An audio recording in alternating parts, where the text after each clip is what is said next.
राष्ट्रवादीचे आमदार आमच्या संपर्कात असून कुणाच्या नेतृत्वात काम करायचं याबाबतचं संभ्रम असल्याचं वक्तव्य शिवसेनेचे नेते संजय शिरसाट यांनी केलं। त्याला राष्ट्रवादीचे नेते उमेश पाटलांनी प्रत्युत्तर दिलं। आमचे सर्व आमदार आमच्याकडे आहेत, चुकीची माहिती पसरवली जात असल्याचं उमेश पाटील म्हणाले।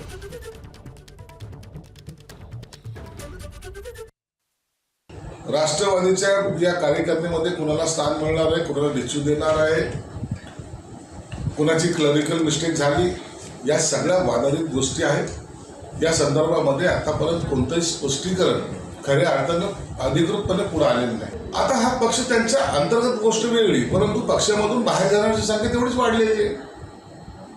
काही लोक निश्चितच आमच्या संपर्कात आहेतच, आमच्याशी बोलतायत।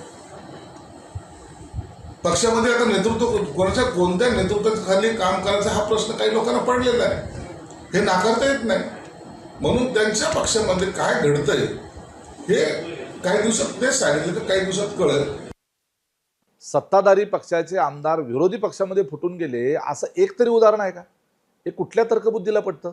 उलट तुतारीचे एक आमदार सोडला आणि एक खासदार सोडला तर ते सर्वजण आमच्याकडं आमच्या पक्षामध्ये येण्याच्या करता इंटरेस्टेड होते। एवढंच नाही तर त्यापैकी काही जणांनी पक्षांतराच्या फॉर्मवर सह्या सुद्धा करून दिल्या होत्या आणि त्याच्यानंतर त्यांच्या नेत्यांनी अखंड तांडव केला आणि तो अखंड तांडव दुसऱ्या तिसऱ्याकडे कोणाकडे नाही केला, तो अजितदादांजवळ केला। त्यामुळं दादांनी त्यावेळेचा तो जो आमदारांचा त्यांच्या खासदारांचा जो प्रस्ताव होता थोडासा बाजूला ठेवला, नाही तर 2-1.5 वर्षापूर्वीच साधारण संपूर्ण तुतारी रिकामी झाली असती।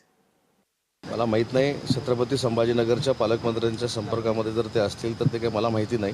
परंतु मुद्दा असा आहे की अजितदादांची राष्ट्रवादी काँग्रेस पार्टी ही आमच्याबरोबर मित्रपक्ष म्हणून काम करते।